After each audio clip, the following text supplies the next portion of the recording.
I'm going to be reading chapter 10 of The Last President now. Again, Congress had refused to adjourn for the holidays.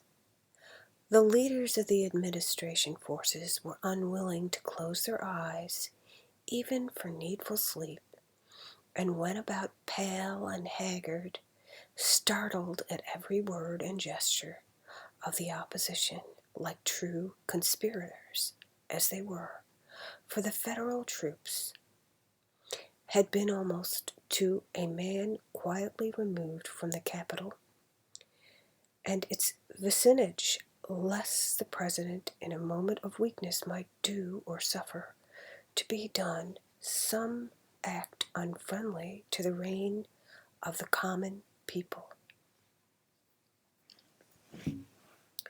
Strange as it may seem, there had been very little note taken by the country at large of the introduction at the opening of the session of an act to extend the pension system of the United States to the soldiers of the Confederate armies, and for covering back into various treasuries of certain states of the Union such portions of internal revenue taxes collected since the readmission of said states to the federal Congress.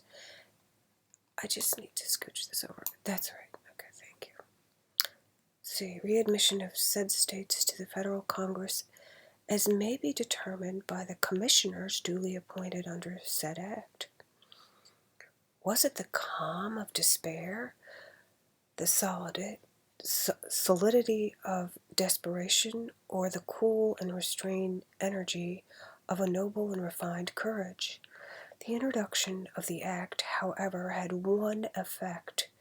It set in motion toward the national capital mighty streams of humanity, not of wide-eyed fanatics or unshaven and unkempt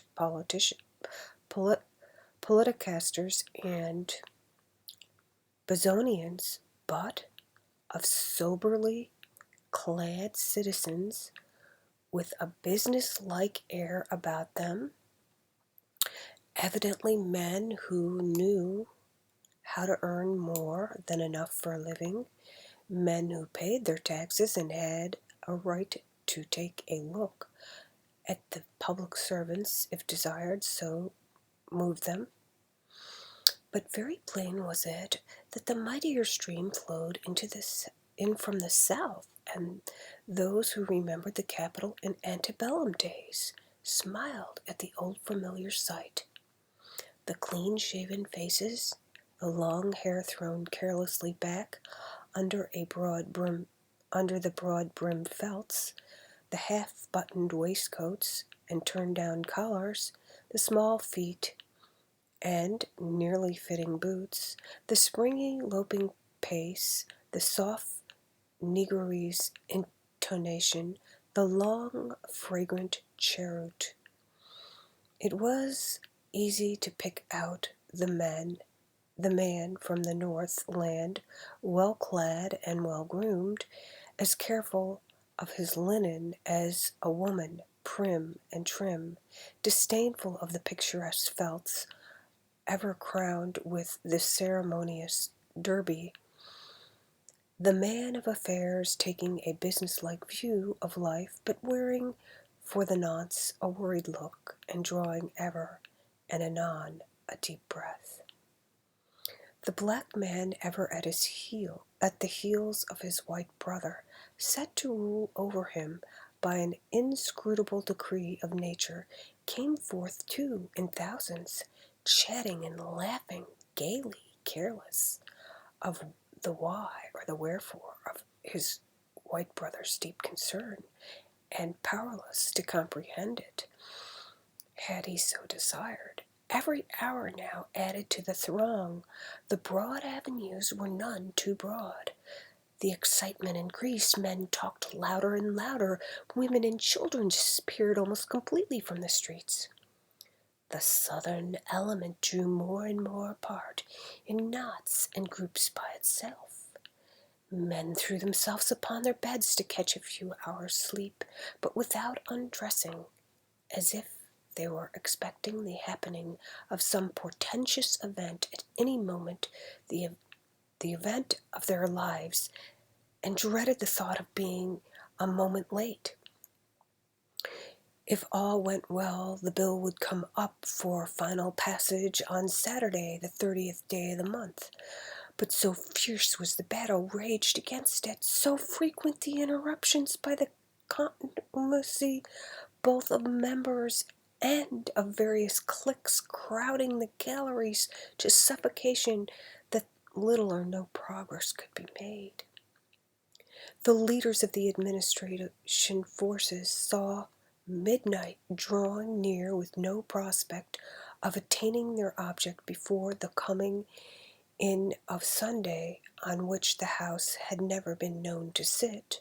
All adjournment over to Monday of the new year might be fatal, for who could tell what unforeseen force might not break up their solid ranks and throw them into confusion?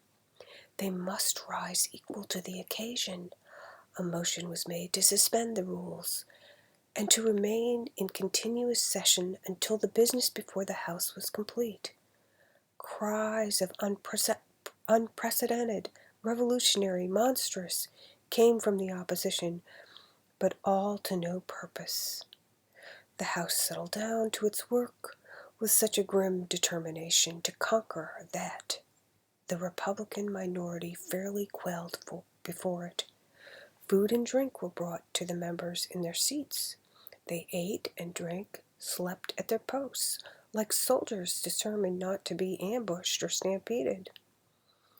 It was a strange sight, and yet an impressive one, withal a great party struggling for long-deferred rights, freemen jealous of their liberties bound together with the steel hooks of determination that only death might break asunder.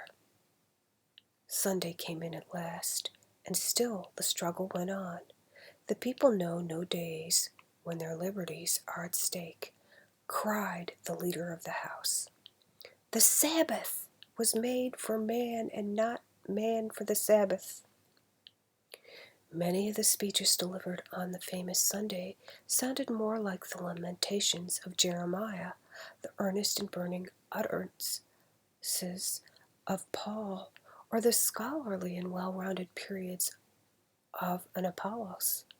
The weary hours were lightened by the singing of hymns by the Southern members, most of them good Methodists, in which their friends and sympathizers in the galleries joined full-throated and fuller-hearted, while at times clear, resonant, and in perfect unison, the voices of the staunch men of the North broke in and drowned out the religious song with the majestic and soul-stirring measures of the John Brown's body, the glory, glory, hallelujah, of which seemed to hush the tumult of the chamber, like a weird chant of some invisible chorus breaking in upon the fierce rioting of a Belgisser feast. Somewhat after the 11 o'clock, an ominous silence sank upon the opposing camps of the Republican leaders, could be seen conferring together nervously. It was a sacred hour of night, thrice sacred for the great Republic. Not only a new year, but a new century was about to break upon the world. A strange hush crept over the turbulent House, its still more turbulent galleries. The Republican leader rose to his feet. His voice sounded cold and hollow. Strong men shivered as they listened. "Mr. Speaker, we have done our duty to our country. We have nothing more to say, no more blows to strike. We cannot stand here within the sacred precincts of this chamber and see our rights as free men trampled beneath the feet of the majority. We have striven to prevent the downfall of the Republic, like men sworn to battle against wrong and tyranny. But there comes a time when blank despair seizes upon the hearts of those who struggle against overwhelming odds. That hour has sounded for us. We believe our people, the great and generous people of the North, will cry unto us, "Well done, good and faithful servants." If we do wrong, let them condemn us. We, every man of us, Mr. Speaker, have but this moment sworn not to stand within this chamber and witness the passage of this act. Therefore we go. Not so, my countrymen, cried a clear, metallic, far-reaching voice that sounded through the chamber, with an almost supernatural ring in it. In an instant every head was turned, and 1,000 voices burst out with suppressed force. "The President! The President!" In truth, it was he standing at the bar of the House, wearing the visage of death rather than life. The next instant the House and the galleries burst into a deafening clamor, which rolled up and back in mighty waves and shook the very walls. There was no stilling it. Again and again it burst forth, the mingling of 10,000 words, howling and rumbling and groaning like the warring elements of nature.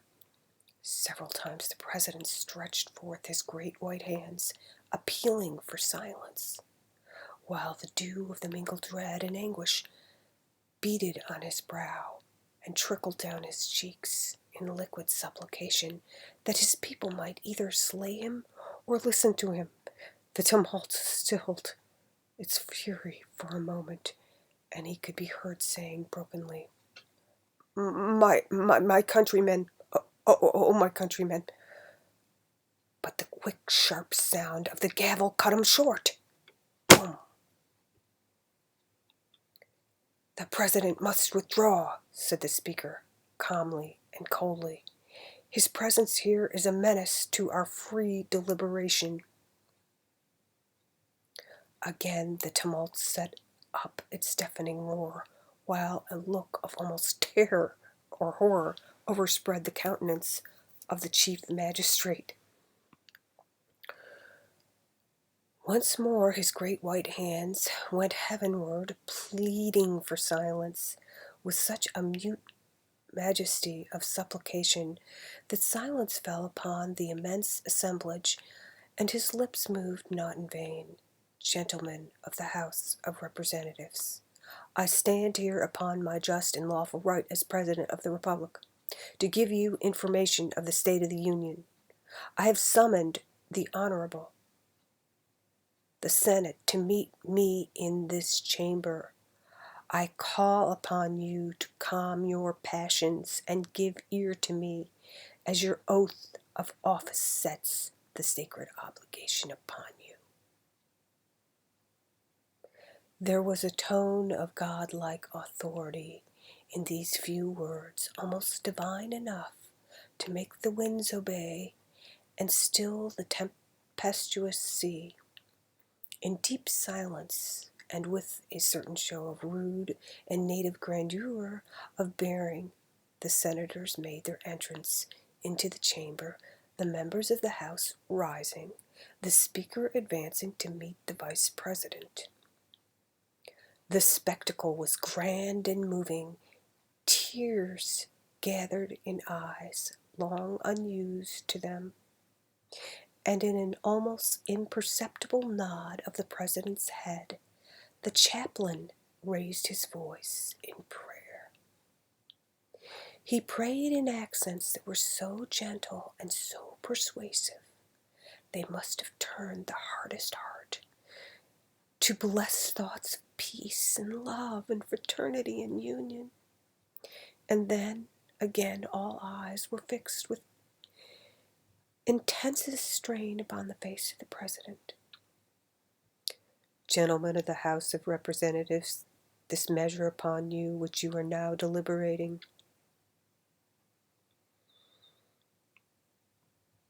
With a sudden blow that startled every living soul within its hearing, the Speaker's gavel fell. "The President," said he, with superb dignity that called down from the galleries a burst of deafening applause, "must not make reference to pending legislation. The Constitution guarantees him the right from time to time to give Congress information of the Union. He must keep himself strictly within the lines of this constitutional limit, or withdraw from the bar of the House." A deadly pallor overspread the face of the chief magistrate, till it seemed he must sink then and there into that sleep which he knows no awakening. But he gasped as he leaned forward. He raised his hand again, imploringly, and as he did so, the bells of the city began to toll the hour of midnight. 12 rings. The new year, the new century was born. But with the last stroke, a fearful and thunderous discharge of 1,000 monster pieces of artillery shook the Capitol to its very foundations, making the stoutest hearts stand still, and blanching cheeks that had never known the coward color. The dome of the Capitol had been destroyed by dynamite. In a few moments, when it was seen that the chamber had suffered no harm, the leader of the House moved the final passage of the act. The President was led away, and the Republican senators and representatives passed slowly out of the disfigured Capitol, while the tellers prepared to take the vote of the House. The bells were ringing a glad welcome of the new century, but a solemn tolling would have been a better thing, for the Republic of Washington was no more. It had died so peacefully that the world could not believe the tidings of its passing away, as the dawn broke cold and gray, and its first dim light fell upon that shattered dome, glorious even in its ruins. A single human eye, filled with a gleam of devilish joy, looked up at it long and steadily, and then its owner was caught up and lost in the surging mass of humanity that held the Capitol girt round and round.